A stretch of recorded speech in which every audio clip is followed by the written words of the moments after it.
কেনাকাটা করতে যাই ওইখানে আটক হয়ে গেলাম। কিন্তু ভালোই হইল।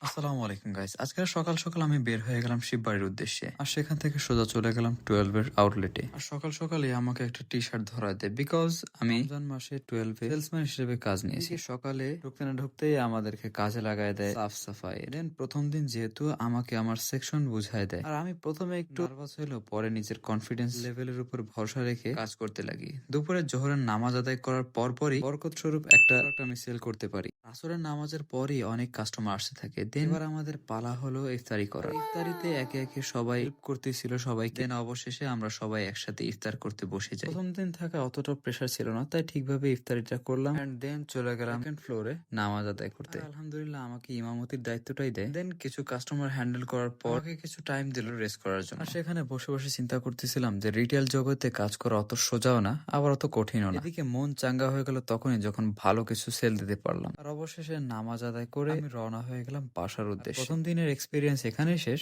আসসালামু আলাইকুম।